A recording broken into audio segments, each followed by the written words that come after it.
এখন ঘড়িতে বাজে হচ্ছে বিকেল 5টা আর আমিও বাড়ি যাওয়ার জন্য রেডি হয়ে পড়েছি। বাড়ি বলতে হচ্ছে আমার শ্বশুর বাড়ি। আর আজকে হচ্ছে মঙ্গলবার, না বুধবার, সরি মঙ্গলবার বলে ফেললাম ভুলে। তো আর কয়েকদিন থাকলাম, আর বেশি দিন থাকা যাবে না। তো কালকে যে ঝড় হয়েছিল, তো ঝড়ের মধ্যে আমাদের গাছের অনেক আম পড়েছে। তো কাঁচা কাঁচা আমগুলো নিচ্ছি আচার বানানোর জন্য। আর এদিকে কিন্তু আমার পিসির মেয়েও চলে যাবে, তাই ও একদম রেডি হয়ে পড়েছে। তো ও আগে যাবে, তারপর আমি, আমার বর আর কি ওকে রেখে আসবে, তারপর এসে আমাকে আর কি নিয়ে যাবে। তো এদিকে সবাই বাইরে বেরিয়ে আর কি দাঁড়িয়ে থাকবো, ও যাবে। আর ও তো আসেও না, মানে আমাদের বাড়িতে এসছে মানে হচ্ছে মামার বাড়ি ওর, এটা বুঝতেই পারো। বিয়ের পর মেয়েদের জীবনটা অন্যরকমই হয়, সবসময় নিজের ইচ্ছে মতো চলাও যায়, যদি মন চায় তবুও কিন্তু আমরা আসতে পারি না সব সময়। কারণ বিয়ের পরে যে আমাদের একটা বন্দি জীবন হয়, সংসারের চাপ, অনেক কিছু, সব কিছু মিলিয়েই বলতে পারো। তো বন্ধুরা, এখন ঘড়িতে বাজে হচ্ছে বিকেল 5টা আর ভিডিওটা মানে এখন থেকেই শুরু করলাম। তো তার আগে তো তোমাদের সাথে অল্প কিছু আর কি ভিডিও শেয়ার করেছি। তো যে সবাই চলে গেল, আমার যে পিসির মেয়ে আর কি, আমার বোন, ও চলে গেল বাড়িতে। আমার বর আর কি দিয়ে আসবে ওকে বানেশ্বরে।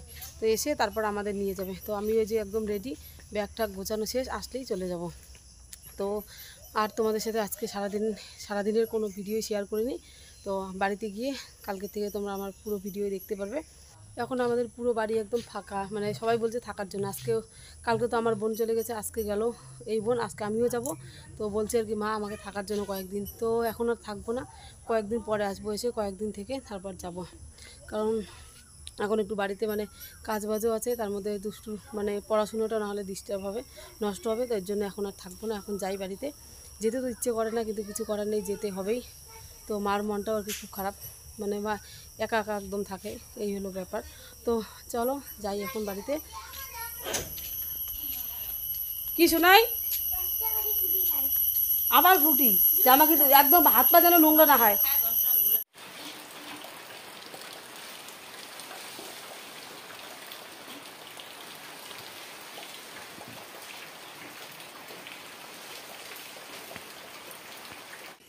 শুভ সকাল আমার প্রিয় পরিবার, তোমরা সবাই কেমন আছো? আশা করি সবাই খুব ভালো আছো, সুস্থ আছো, আর আমিও খুব ভালো আছি। কোচবিহার জেলার এই ছোট্ট গ্রাম থেকে আমি সুস্মিতা চলে আসলাম আবারও তোমাদের সামনে খুব সুন্দর একটি ব্লগ নিয়ে। তো আজকের ভিডিওটা একদমই একটা আলাদা রকমের ভিডিও বলতে পারো। বৃষ্টি ভেজা একটা সকাল, তার মধ্যে মানে সারাটা দিন গেছে হচ্ছে একটা মানে কি বলবো তোমাদের, স্যাঁতস্যাঁতে একটা দিন। বুঝতেই পারো বর্ষাকালে গ্রামের বাড়িঘরের অবস্থা কেমন হয়, মানে চারিদিক কাদা। আর আমাদের উঠোনের অবস্থাও তো তোমরা দেখতে পারলে, একদম শ্যাওলা ভর্তি একটা উঠোন, তার মধ্যে উঠোনে এই যে মাটি তুলেছে, মানে এদিকে কাদার জন্য হাঁটা যায় না, স্লিপ কাটে পা। আর এদিকে হচ্ছে শ্যাওলার জন্য আর একদিকে মানে অনেক সাবধানে হাঁটতে হয়। তার মধ্যে বুঝতেই পারো আমার এখন শরীর একটা বেশি ভালো না, তো হাঁটাহাঁটি একদমই সাবধানে করতে হয় আর কি।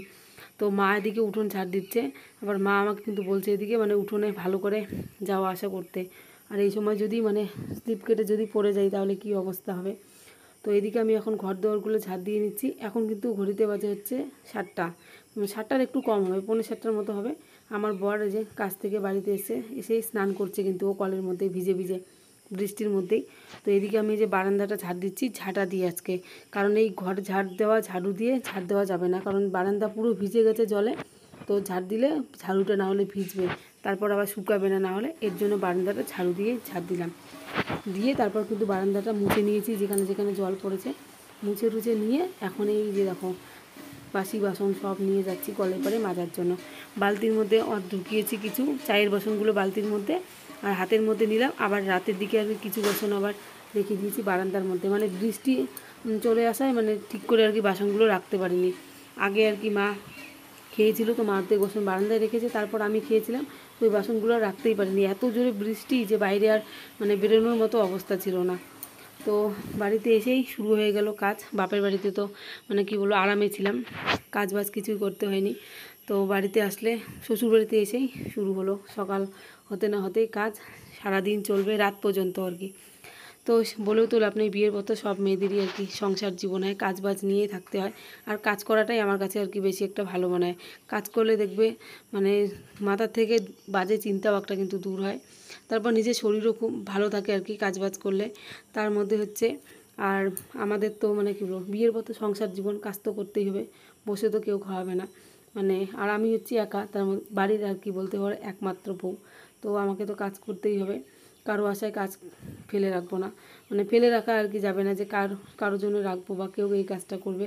তো মা আর আমি মানে আমার শাশুড়ি আর আমরা দুজনেই, তো দুজনেই মিলেমিশে আর কি কাজ করি।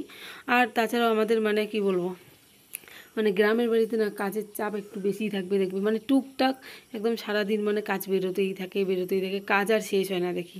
মানে বাড়ির কাজ মনে হয় আরও বেশি থাকে বাইরের কাজের চেয়েও। মানে জমিতে যদি কাজ থাকে, জমির কাজ তো একটাই থাকে, কিন্তু বাড়িতে কিন্তু অনেক কাজ, বাড়িতে মানে চারদিকে কাজ থাকে। গোছগাছ করা থেকে শুরু করে রান্না করলেও এদিকে আবার তারপর গোছাতে হয়, মানে যে কাজই আর কি করা হয় সব কাজই আর কি গোছগাছ নিয়ে থাকতে হয়, বাড়ির কাজ বলতে পারো। তো তোমাদের সাথে আমি আজকে আর কি বেশি কিছু ভিডিও একটা শেয়ার করব না, বলতে পারো রান্নাবান্না পর্যন্তই, দুপুরে রান্নাবান্না পর্যন্তই আর কি শেয়ার করব ভিডিওটা। তারপর আমি আর কোনো মানে ভিডিও করিনি। আর ভিডিওটা তারপরে আমি ভোরবেলা থেকে শুরু করেছিলাম, বলতে পারো একটা মানে বাড়িতে আসার পর এমন একটা দিন দেখবো ভাবতেই পারিনি। খুব একটা খারাপ পরিস্থিতি আমাদের মানে চলছে আর কি বলতে পারো কয়েকদিন ধরেই। তো ভিডিওটা দেখলেই তোমরা বুঝতে পারবে একটু পরেই। তো সেটা হচ্ছে মানে বলবো আমি। তো এদিকে বাসন কোসন মেজে বারান্দায় একদম সব কিছু রেখে চলে আসলাম বালতিতে জল নিয়ে ঘর মোছার জন্য। কয়েকদিন থেকে ঘর মোছা নেই, একদম ঘর মানে কি বলবো নোংরা হয়েছে পুরো। ঘর না মুছলে আমার একদম শান্তি লাগবে না। আর বুঝতেই পারবে ঘরের মধ্যে যদি কয়েকদিন না থাকি না, তারপরে এসে মানে ঘরটার পরিষ্কার না করলে না সত্যিকার মনের ভেতরটা যেন একটা কেমন করে। তো ঘর ঠর মুছে টুছে একদম স্নান টান করে নিয়ে এদিকে একদম রান্না বসিয়ে দিয়েছি আর কি দুপুরের। তো খালি পেটে তো থাকবো না, তো খেয়ে নিয়েছি হচ্ছে মুড়ি, তার সাথে চানাচুর ছিল, মুড়ি আর চানাচুর মেখে খেয়েছি। এখন আবার চা জিনিসটা আমি খাই না বেশি। তো তারপরে যে জল খেলাম, খেয়ে ওষুধ ছিল, ওষুধ টষুধ খেলাম, খেয়ে দুপুরে রান্না বসিয়ে দিয়েছি। তো বরকে বললাম চাল কুমড়োর পাতা নিয়ে আসার জন্য আমাদের গাছের। তো কচি কচি দেখে কয়েকটা পাতা নিয়ে আসলো। এদিকে কিন্তু বিছানাটাও গোছালাম, কারণ আমার বরে যে ঘুমিয়েছিল, তো বিছানাটার জন্য আমার আজকে বেলা হয়ে গোছাতে হলো। তো দুজনে মিলে তারপর গুছিয়ে নিলাম বিছানা। তো এদিকে কুমড়ো পাতাগুলো, চাল কুমড়োর পাতাগুলো লবণ দিয়ে একটুখানি মেখে রাখলাম, তাহলে কী হবে পাতাটা আর কি, পাতাগুলোর গায়ে যে কাটা কাটা থাকে ওই কাটা কাটাগুলোও থাকবে না, আর একটুখানি নরম হবে। তো চাল কুমড়োর পাতা আজকে বড়া করব চাপা শুটকি দিয়ে, দারুণ লাগে খেতে, বলতে পারো একটা প্রিয় খাবার। আর আমার মনে হয় এই খাবারটা এমন কেউ নেই যে মানে কারো ভালো লাগে না, সবারই বলতে পারো একটা প্রিয় খাবার। দারুণ লাগে, মনে হয় একটা বড়া দিয়ে এক থালা ভাত খাওয়া হয়ে যাবে, এত সুন্দর গন্ধ, আর খেতেও কিন্তু খুব স্বাদ হয়েছিল। তো চলো এই ফাঁকে তোমাদের বাকি রান্নাবান্নাগুলোও দেখাই। এদিকে চাল কুমড়ো দিয়ে ডাল রান্না করেছি, আর এদিকে একটা বিশাল সবজি রান্না করেছি, আর এই যে রুটি দেখতে পাচ্ছ, রুটি আর কি আমি কিন্তু তারপর আবার রুটিও করেছি, কারণ আমার বর খাবে বলছিল, খিদে পেয়েছে। আমার ভাত হতে অনেকটা দেরি হয়ে যাচ্ছিলো, আর তার মধ্যে ও রাত জেগে কাজ করেছে, তো তারপর ওকে রুটি করে দিয়েছিলাম। তো দুটোর মতো রুটি বেঁচে গেছে, তো রেখে দিয়েছি, সন্ধ্যের দিকে খেতে পারবো। তো এদিকে এই যে এখন বানাবো চাটনি, তো বানাচ্ছি আর কি। তো চাল কুমড়োর পাতা একদম সব কিছু রেডি করে নিয়েছি, নিয়ে যে শুটকি মাছ দিয়ে আর কি চাটনিটা বানালাম, বানিয়ে যে বড়াও কিন্তু ভাজা হয়ে গেছে আমার। তো দুটো করে হয়ে গেছে আমাদের সবার আর কি, কারণ আমার শ্বশুরমশাই খাবে না, আমার ছোট্ট সোনাই তো খাবেই না। তো আমি দুটো, মা দুটো, আমার বর দুটো, আর একটা বেশি ছিল, তো আমি একটা পরে আবার খেয়েছিলাম, মানে সন্ধ্যের দিকে ভাত খেয়েছিলাম, খিদে পেয়েছিল। তো এদিকে আমাদের কিন্তু দুপুরে খাওয়া দাওয়া কমপ্লিট হয়ে গেছে। তারপরে এই যে দেখতেই পাচ্ছ, বললাম তোমাদের যে আমি তারপরে কোনো ভিডিও শেয়ার করিনি, দুপুরের পর থেকে খাওয়া দাওয়ার পর থেকে একবারে ভোরবেলায় চলে এসেছিলাম। এখন ঘড়িতে বাজে হচ্ছে 4:15, 4:15। তো এদিকে আমাদের বাড়িতে আমার শ্বশুরমশাইয়ের অবস্থা খুবই খারাপ বলতে পারো। হঠাৎ করে মা আমাকে ডাকছিল আর কি, যে বাবার নাকি মানে শরীর খুব খারাপ করছে, কারণ বাবার এর আগে দুবার স্ট্রোক হয়েছিল। তো তারপর আমাকে ডাকার পর ফট করে আমি উঠে ঘরে যাই, গিয়ে দেখি মানে বাবা সারা শরীর কাঁপা শুরু হয়েছে। তার মাঝখানে তো আর অনেক কিছু হয়েছে, মানে বলতে পারো মুখ দিয়ে একদম মুখ টুক বেঁকে গেছিলো। তো বুঝতে পারো প্রেশার হাই হলে যাওয়া হয়, সব সময় ওষুধ খায়, তারপরও এরকম কিন্তু হওয়ার কথা না, জানি না কিসের জন্য। মানে সময় যখন খারাপ যায় সবার, তখন দেখবে মানে সময় খারাপই যাবে, তোমার ভালো সময় আর আসবে না। তো এই যে গাড়ি খোঁজ করে গাড়ি নিয়ে আসা হলো, আমার ননদরা নিয়ে এসছে। তো এখন যে বাবাকে নিয়ে যাওয়া হলো হাসপাতালে। তার মধ্যে আমার বড় আবার বাড়িতে ছিল না, ওকে ফোন করে নিয়ে আসা হয়েছে, ও গেছিলো কাজে। তো এদিকে এই যে পাড়ার সবাই আর কি জড়ো হয়েছে। তো চলো আজকের ভিডিওটা আর বেশি বড় করলাম না, এখানে শেষ করলাম।